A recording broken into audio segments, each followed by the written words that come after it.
Greetings, greetings, greetings. You are now tuned into the vault. Trust Christian own nothing, control everything. Just want to thank you for tuning in live, listening to replay. Always appreciate everybody that tunes in live, listens in the replay. This is the vault, episode 632, Family Trustee End of the Year Meeting Format. EOY End of the Year Meeting Format. Definitely thankful for everybody that tunes in live, listens in the replay. This is the vault, episode 632. Really thankful for everybody that tunes in live, listens in replay, people that reach out. If you want to get a consultation, even based off this episode, Christian at trustchristian.com. Once again, it's Christian at trustchristian.com. Do private consultations, one on ones, Christian at trustchristian.com.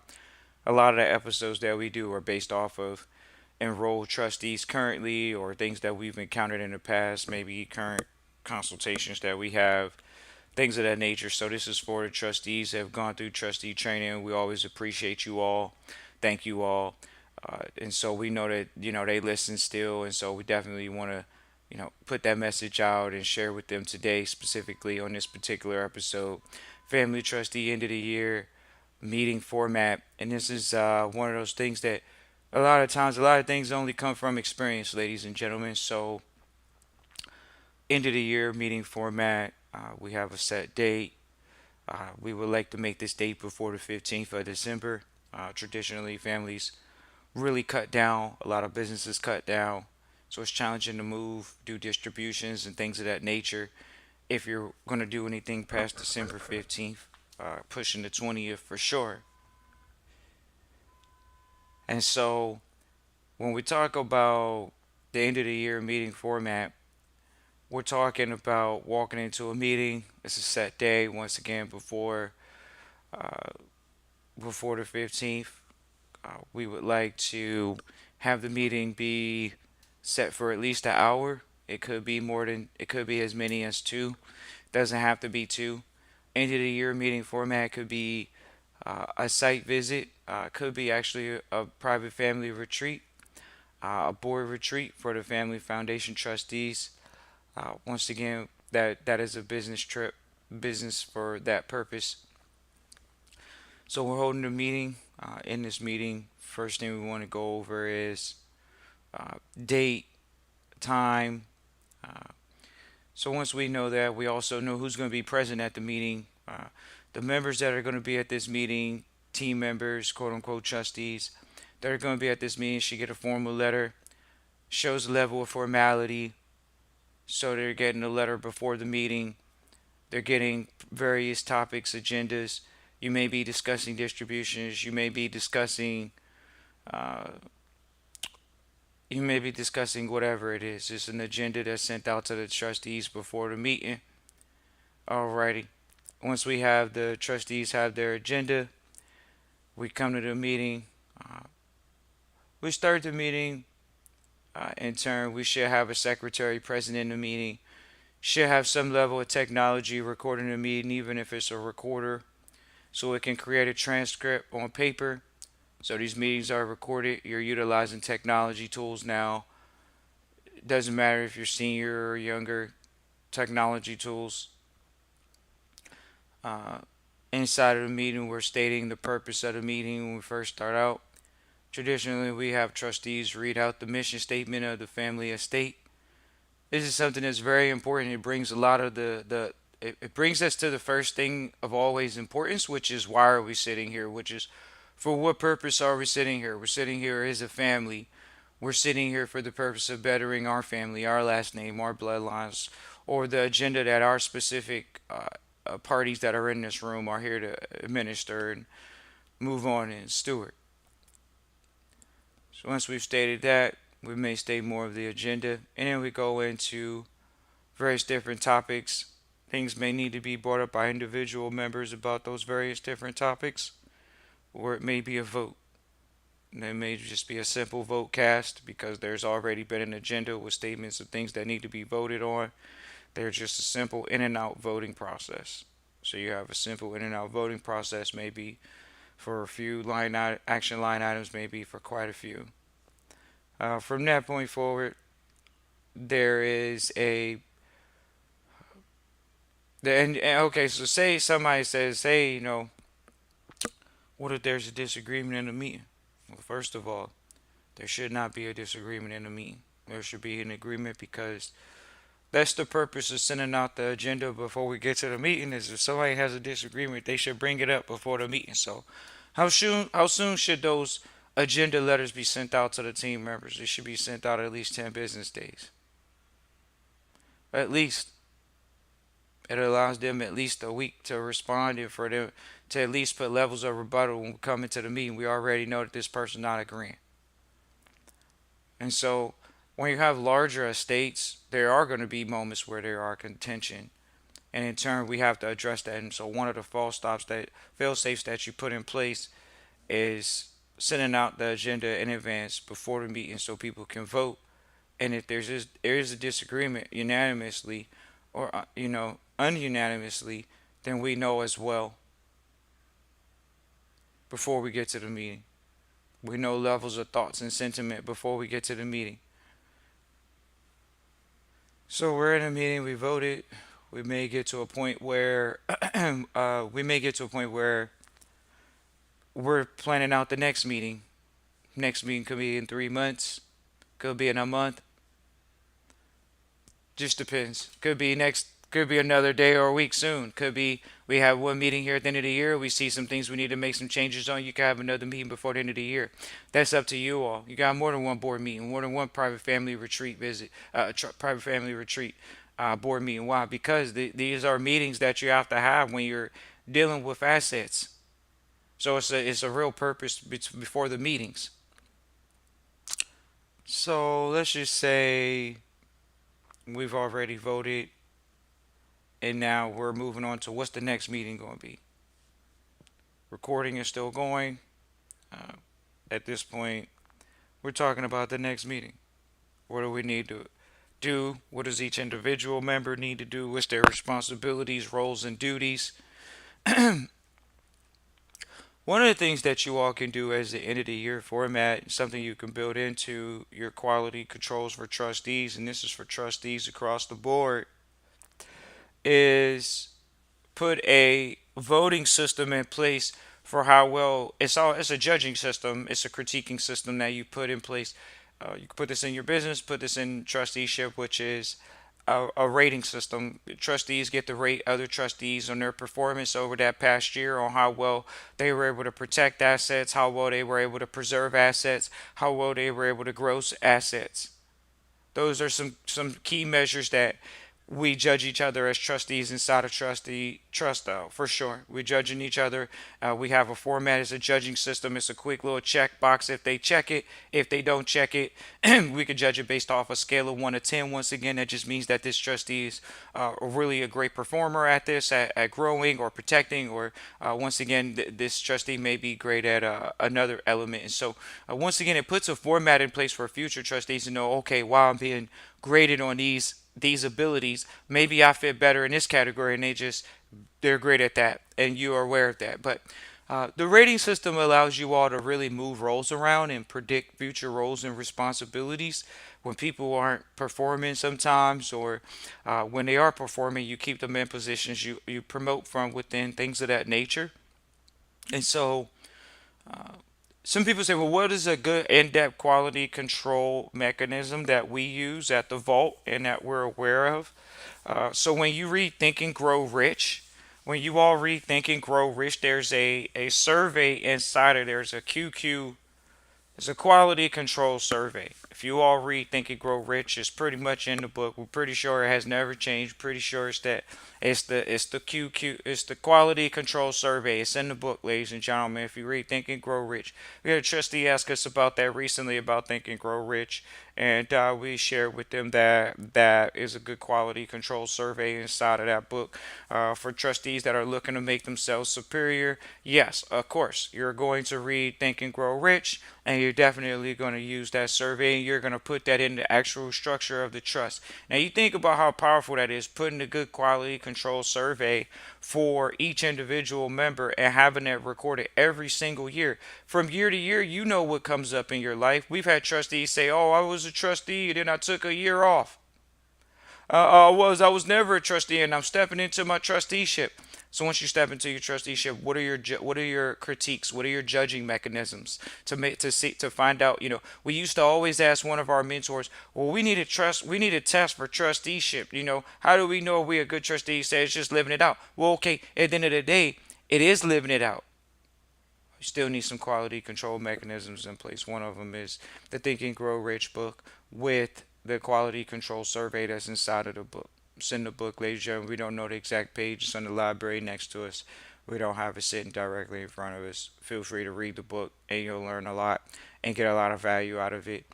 It goes into everything that we're about at the vault, and once again, it goes into the trust as far as a book for the family to read, for family members to read. We have trustees and trust that their whole family has read that book. Now they understand the importance of organized planning. They understand of coming together to mastermind. People talk about masterminding all the time. I'm masterminding with my friends and my neighbor, but they're not masterminding with their family. So what happens when you do get a family that's masterminding together? It brings on another dynamic. It's not a bad thing that you don't. We've had mentors tell us they mastermind, and we do as well. You mastermind with your family, you mastermind with your business partners, and you mastermind with your community. People that you want to make sure that the community is proper and it's safe and fit for you to walk around and do things. Your family to walk around and play together with other children, things like that. Organized planning and masterminding. Same meeting format. We voted. We're planning forward. We have quality control mechanisms. We can hand that survey in. It takes you less than 30 minutes to fill it out. It actually may take you a lot longer. It's a pretty extensive survey in the book, actually. Should take you a good amount of time if you're really going to do a quality control. And we share with trustees because so many people are, whether they want to say, oh, I don't know how to type on a computer, trust Christian in the vault. What else do they say? Trust Christian in the vault. I don't want to type it. I don't want to write it. Okay, ladies and gentlemen, you can do an interview, a debrief interview, by speaking into a mic and recording unadulterated with no one looking at you. You can even do it with a video camera. You can do it with a video camera, ladies and gentlemen. Could do it with a recorder, and it's just recording you speaking about answering the questions. Oh man, I gotta think about the questions. I don't want to write them. Okay, well, you don't have to write them. You could just speak them. Like, there's so many reasons that trustees we've seen, oh man, why I didn't do it. Well, okay. The ones that do it. They make a way. Once again, even with the technology tools, you could take those things and get them transcribed into actual written form. So it's not a limitation to say, oh, well, I'm not going to do the meeting minutes. I'm not going to do the meeting for the end of the year. Yeah, okay. We know trustees right now that are using technology tools. It's giving them a brief through a technology tool, through AI tools that we've shared with them in trustee training. Planning the meeting forward. When are we gonna have our next meeting? That's mainly one of the big things. We should have record every individual party that was present. Um, in this meeting, we may do want to do end of the accounting, end of the year accounting. A lot of trustees say, "Oh, Trust Christian, what are the things that we really having to talk about on the agenda? We're talking about things that we say, but what are specific things we should be talking about?" Once again, we should be talking about, are all of our assets protected, first of all? That's the first thing. Are all the assets, is everybody in the proper position of trust Christian, own nothing, control everything? Or are people in positions where we're just lollygagging? We got assets outside the trust. We're supposed to be trustees, but it's like double dutch. We don't know when to jump in the ropes. When in all actuality, if you jumped in, if you start moving your feet like you saw other people moving their feet, your feet gonna be good. You gonna start double dutching. Some people say, "Oh man, I need to trust Christian. I gotta find it. I gotta find an accountant. I gotta find a CPA. I gotta find a bookkeeper." Okay, so at the end of the year, first of all, most of y'all could do this stuff through Fiverr, and we're not promoting Fiverr. No endorsement. There's these websites that you can go to and find someone that can do accounting. Not only that, you can pay an accountant to sit in a meeting for an hour or two. Sometimes it's not cheap. It make think about it. You didn't pay somebody all year, or you didn't pay someone every single day of the year, or for most business days. So you may give them a week's worth of capital for one day. Why? Because they're going to sit in a meeting, take time out of their schedule, sit in a meeting, and make sure that things are compliant. They're a compliance officer. You're giving them a compliance fee.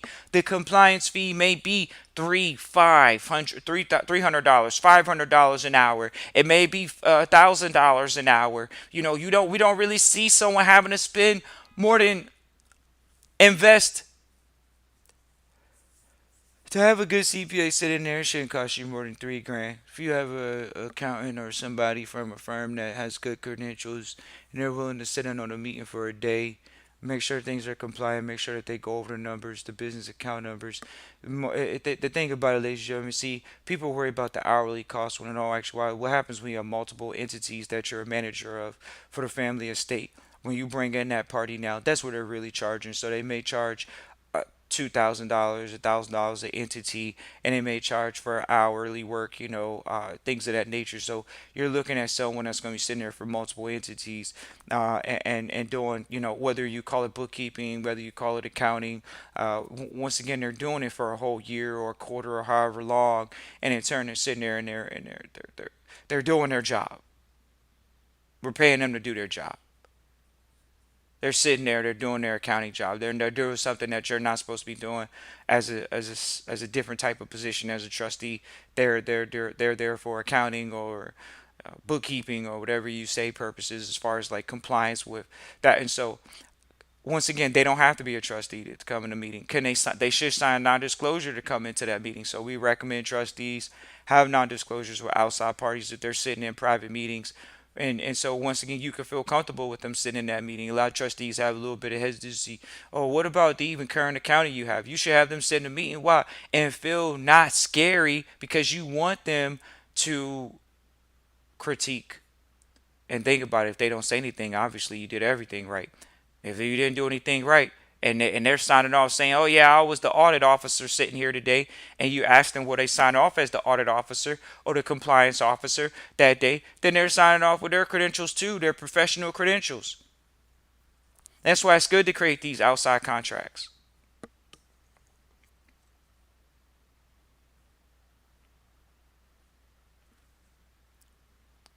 So we got family trustees, enrolled agents. You got those people.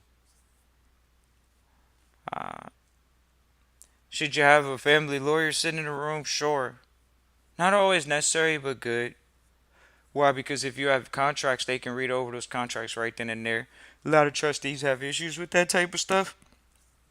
You think about it, you get a local barred lawyer, they get to sit in for compliance purposes to make sure all the real estate in the local counties where you're at has good standing, making sure that the contracts look good. Could be very brief, could be something you sent to them and they checked over and they sent it back via a sealed package. We've done it before where the lawyer may send it back and say they gave their okay, once again signing off their name saying that they actually agreed to the fact that they looked over the docs, they look fairly compliant. When we say fairly, they look compliant. So when we talk about who else can you have in these meetings outside of the family trustees or the family estate, we talked about the account. We talked about the lawyer. You may have specialists that sit in the room. You may have experts that are sitting in the room that can now come in and paint the picture forward for where we're going for the next year. So, end of the year is, we're talking family growth here. We're not talking onesies and twosies. We're trying to figure it out. You may have a expert in a specific field. We got a lot of trustees that are in real estate, so we have real estate experts that sit in that meeting too. Why? Because trustees sit on each other's board, ladies and gentlemen. That's not necessary, but you can still have an expert sit on your board. Bill Gates sits on Warren Buffett board. Warren Buffett sits on Bill Gates board. They sit on each other's board for a very strategic reason. Once again, we would sit on each other's board for strategic reasons. You would have an expert, an industry expert for your family estate sitting in that meeting. Sometimes that may not cost anything to the family estate because they're the industry expert. They may have a vested interest in the family estate or pro bono, quote unquote, quid pro quo means you're sitting on their board or someone from your family sitting on their board. So there's a quid pro quo pro bono relationship, possibly. And so these are the things that you engage in, ladies and gentlemen, when we're talking about having a family meeting. May have, once again, a family expert sitting in a meeting. Uh, it's important to have a family expert sitting in the meeting. Compliance officers, when we talk about the foundation and we talk about families that they say, "Oh, trust Christian." I'm over that because once again, we always go back to the one of the major asset classes, which is real estate. When we go back to real estate, we go back to, is it for charity or is it not? And so for that reason, we have relationships with people that can handle complex assets. When you talk about complex assets, you rather have someone that that's all they do all day is they know that they're connected with the gov, they understand how to keep it compliant. We have those relationships, we forge those relationships, we provide those to our trustees that are in foundations. We provide those relationships for compliance officers, quote unquote, people that help them stay in compliance with what you call trusteeship. A lot of people come to trusteeship and say, "Oh, I want to stay compliant, trust Christian and involved, but how do I stay compliant if I'm private? How do I stay compliant?" You have great relationships. You have to have established great relationships so you can not know everything, not be the smartest person in the room, and have a great team, a great set of advisors around you. Wealthy people, trustees, have great advisors around them. The best trustees have the best advisors around them. They're getting the best pieces of information. When you come to the vault, you're getting the best pieces of information. You're getting some of the best relationships. If we don't know any known living trillionaires yet, but trust Christian in the vault, we associate with known living billionaires. People that have created media billionaire companies, various different industries. They're regular. We call them regular people. They're people just like you. Some of them built businesses from scratch just like you, and they're having the best officers and teams around them. The reason why they were super successful and ultra successful is because they built teams. They have the best advisors. They have the best pieces of information to act on. How are you going to be the best trustee if you don't invest in the best information to act on? Investing in the best information. What does the best information look like? The people that are in the position you say you want to be in. If you say you want to be a billionaire, isn't it important to associate with billionaires? Those events are going to cost you. They're going to cost you $100. They're going to cost you $200. They're barrier to entry. They're going to cost the family estate, someone sending someone to an event that could cost them $2,000. That could cost them $3,000. Whether y'all know it or not, most trips each quarter, if you're investing in your education properly as a trustee, shouldn't cost you more than 40 grand. That means you're spending less than $10,000 to send someone to get an education. Now, you say, "Oh, does that have to cost you every single year that much?" Think about this, ladies and gentlemen. We're not limiting to the actual event. We're talking about $10,000 a quarter for you to travel around the world, for someone from the family estate to travel around the world, create relationships in a new environment. That means they may fly to an event in Dubai. The event in Dubai might not cost to $4,000, $10,000. It may cost $900, right? But they had to fly to Dubai. They had to get a hotel in Dubai. They had to eat. Those are the things that the trustee had to do. Okay, so once again, when we talk about the cost of trusteeship and learning and building the family estate, establishing high end relationships, you may have to travel, and so travel costs could be a grand, $300, $500, $600 plus. The hotel, most of these events that you go to be around and associate, they're $300 to $500 a night, ladies and gentlemen. That's the bottom line. It's about $200 a night plus to stay at the hotels, to connect with the best trustees and get the best advice. Those are meetings. You study those meetings. We want those advisors on our team. How do we get those advisors on our team? Well, first of all, we gotta go establish a relationship. If somebody doesn't know you, they probably not gonna help you out. But if you go shake their hand and they say, "Hey, yeah, great to meet you. How can I serve?" You say, "Hey, me and my family, we're just really starting out our family estate. We have some assets. Some of us are working. Quite a few of us are working actually, and we have aggregated our capital into a family estate now. Okay, we need an advisor. This is where you go get an advisor. It's not hard. So we go get an advisor. We go get an advisor. Uh, You say, and a lot of people get that one twisted. Oh, Trust Christian, if I get an advisor, they gonna be our all and everything. We need an advisor now. Trust Christian, if I said we need an advisor, we gotta have an advisor. They gonna know all the financial information that we don't know. No, because teams have multiple advisors for specific things. So we're not saying, oh, you gotta only have one advisor or you gotta have an advisor at all. But it's helpful to have multiple top flight pieces of information coming from top flight people, coming from places around the world that we may not even be visiting yet, and in markets that we're not in yet, but markets that we like, markets that we may want to explore. And we also once again have maybe we have an advisor that maybe has experience in what we're doing, and they have experience for 20 years plus that are sitting at the table with us now. So they've seen things, they've seen things and heard things and dealt with things that we haven't dealt with. So there may be an advisor for once again, overall, looking at our vehicle, looking at our family estate, and saying, hey, if I were in your position, this is how I would do it. Think about it. You can go find a family in these environments, find a trustee in these environments that their family may look like yours. Their family may have started out like yours. And once again, they can give you sound quality, quote unquote, advice. Not some daggone guy sitting on TV telling you some blanket 401k IRA BS. So, you have these expert advisors sitting at the table. How important is it? Um, People don't really want to know. Wealthy people, when we sit in a room together, we're talking, we're sharing information. Wealthy people share information because we know how important information is. So we actually are about sharing the information so we can grow the information. Only poor people are trying to cover the information. Y'all don't want to hear that though. Oh, Trust Christian Vote, what do you mean? Wealthy people, we're so bold. We're going to tell you what we're going to do before we're going to do it because we know who we are. That's who you're talking to.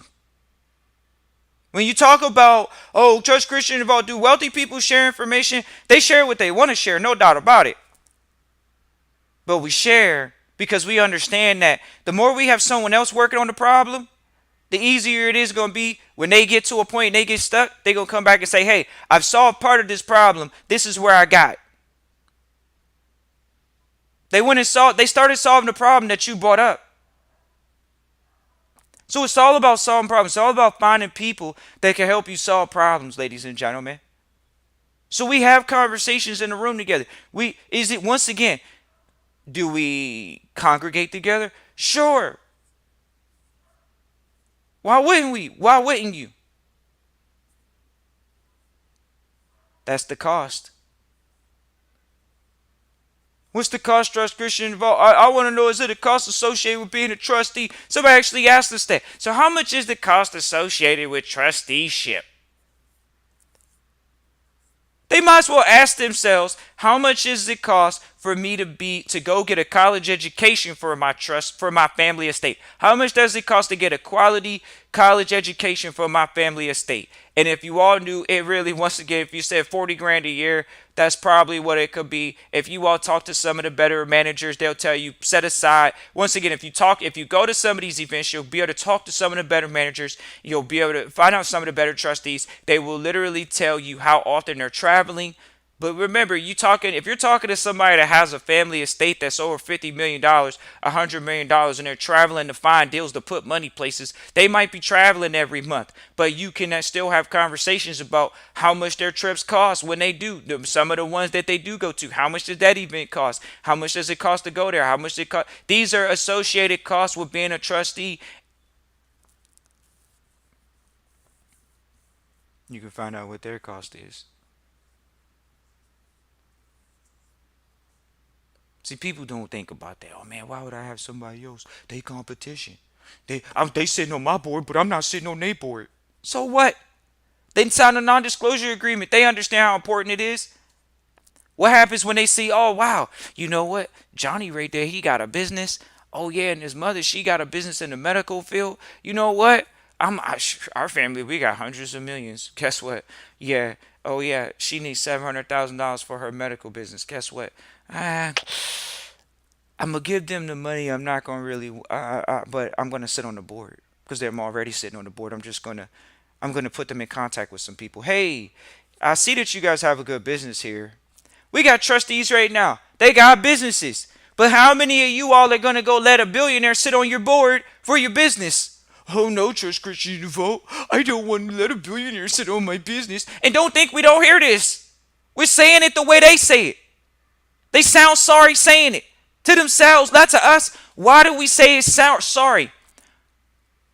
Ladies and gentlemen, what are you doing? These people are passing along wealth from one generation to the next. And you talking about, why would I let them sit on my board? See, you think in competition, but when you come into our environment, I just mentioned to y'all, there is no competition in our environment. We're sharing secrets. You see how it works? Oh, it's a secret society. You're right. We're people that are focused on developing ourselves and developing our families and have no problem with saying it out loud in the private. Hey, guess what? We're here to better our family estate today. Huh? What's wrong with that? We showed up to find out who can advise and who can we create a partnership with in a harmonious manner to do business with. So our families cannot have to work for generations, or we can provide for our families for generations. That was simple. See, people walk into these rooms, y'all don't want to know. We know certain cultures, they walk into the room, they walk in with their hand over their fist. Oh man, I'm going to walk in the room, Trust Christian, but I don't know how to ask for the money. Exactly. Admit it. You don't know how to ask for money. Because in the rooms of billionaires, billionaires in general, multimillionaires, trustee rooms, we're networking. You can't call it networking and say, and then people come in the room, oh man, I ain't working with that person because, hold on. We all paid to get in the room and now we not working together. That's how you know you got the wrong mindset. Those are the ones that's not eating. Y'all don't want to hear that though. We done seen it for years. The ones in the room, the reason why we in the room is because we're eating. The reason why we're in the room is because we're working together.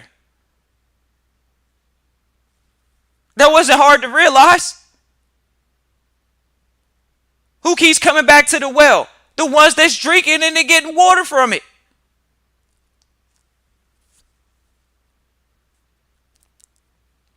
I'm not going back. We had trustees say that to us. I don't know if I'm going to go back to that meeting right there, Trust Christian Involved. Why are you not going back to the meeting? Because I'm not prepared. Exactly. Finally, trustee, once they admit they're not prepared to go to a capital raising event because you don't have a business to raise any money for. Right. So now trustees, for all y'all that's listening, some trustees think they're going to work their way out of poverty with a job. You don't save your way to wealth. You build wealth over a series of transactions because you have to sell something. And now, if you're only selling your time, you only got 24 hours in a day as a consultant or otherwise. So when you put it into a product, or traditionally a product, not just a service, because if you're a servicer, are you the servicer? We got trustees, you're right. They got service-based businesses, but that's the challenging part. Even with real estate, they're servicing people, letting them stay at the house, Airbnb, whatever. Not endorse Airbnb, just saying that company's name because that's what they're doing. Okay, that's a service business, but do they know their product? Do they know the debt versus the equity in their business? Are they truly leveraging the business model that they have? Are they working for the business, or is the business working for them?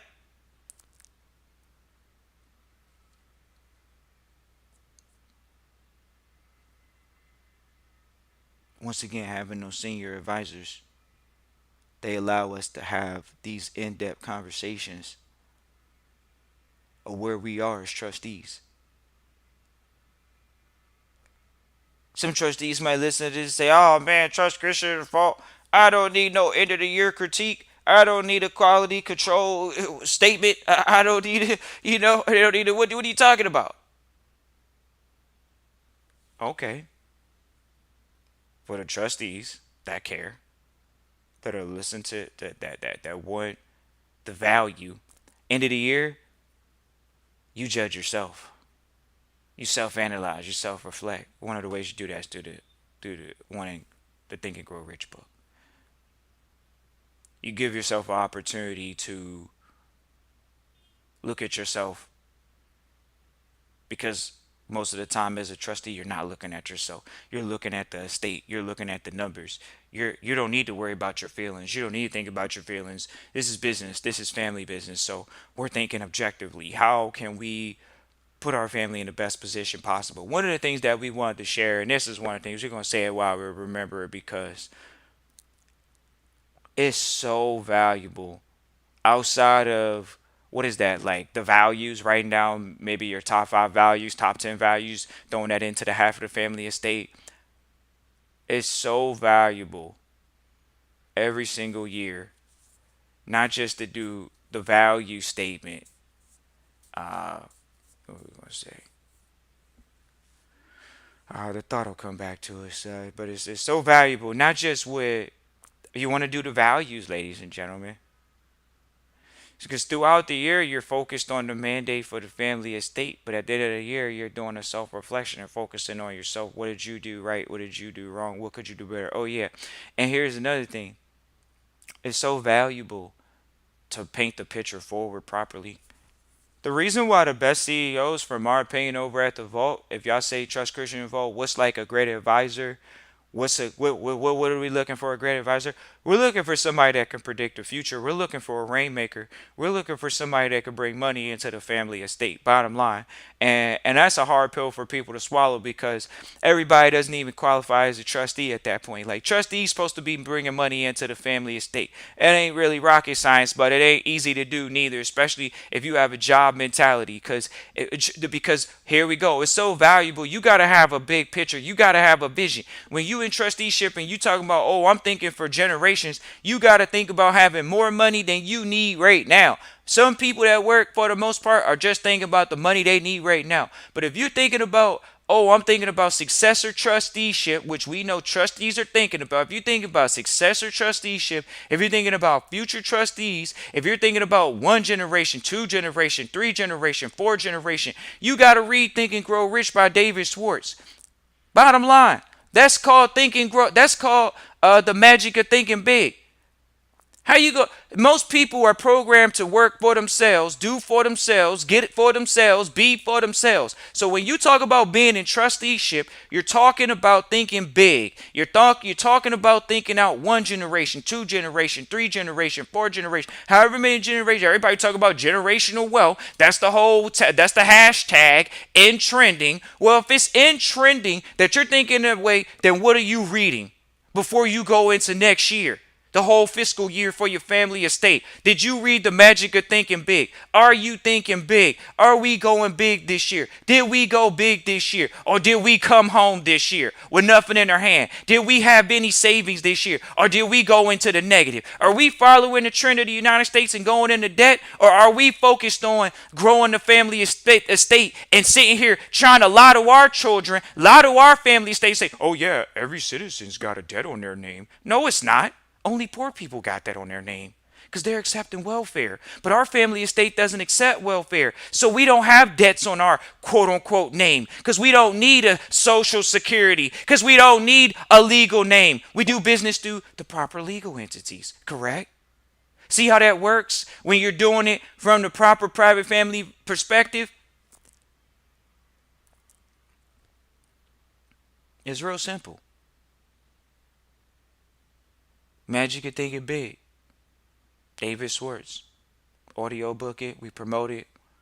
Our trustees, we share it with them to actually engage with it, really digest it. Why? It's so vital. If you're not looking forward, the best advisors are going to be able to look forward. Think about it. They're an advisor. They're able to look back and they're supposed to be able to look forward. They're an advisor now. You know what I mean? We don't need you where we are. We need you somewhere where we're not. Forward and backward. That's an exceptional advisor.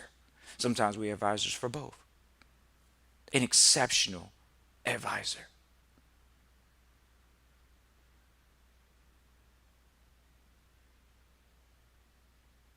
Simple. Family trustee, end of the year meeting format. This is what it's all about. Finding the best advisors, having them sit in a meeting, best lawyers, best accountants. How you gonna say you putting together generational wealth and you don't have generational managers sitting on deck? You're not around generational managers sitting on deck, or even have relationships with generational managers. Really, we know people that are from certain families. We stop throwing. We ain't gonna throw the family name out there because their company names are in the public. And they don't even manage their estate, but they sit in family meetings. They're aware of the numbers of the family. They're aware, and they actually go to family networking events with families. People think they gonna come over here and put their feet up. No, you just gonna go network with smaller circles now. You're not gonna go to the club no more and network. You're gonna go to the country club and network. It's real simple. And we're proud of every trustee. We're thankful for every trustee that's ever reached out and ever taken any piece of words of wisdom that we dropped at the vault. We're thankful for everybody that's listening this far in the episode. Feel free to hit the like and the subscribe. Definitely feel free to reach out, Christian at trustchristian.com. We're doing end of the year meeting format meetings. We're sitting in meetings at the end of the year here for family estates. Be very aware of that, ladies and gentlemen. We have a full calendar going into 2025. Why? Because we have family after family after family that we've dealt with for years that say, Trust Christian, can you sit in our meeting and make sure our format is legit? Okay, can you sit in our meeting at any words of wisdom? Once again, you want to have great trustees sitting to me. You want to have great advisors sitting to me. They have those people sitting to me. We sit in those meetings. We're thankful. Appreciate you all for reaching out. Christian at trustchristian.com. Once again, it's Christian at trustchristian.com. Look forward to sitting in those meetings. Look forward to hearing from you through trustee training, making sure the family's estate solid going into next year. Christian at trustchristian.com is the email. Peace and joy.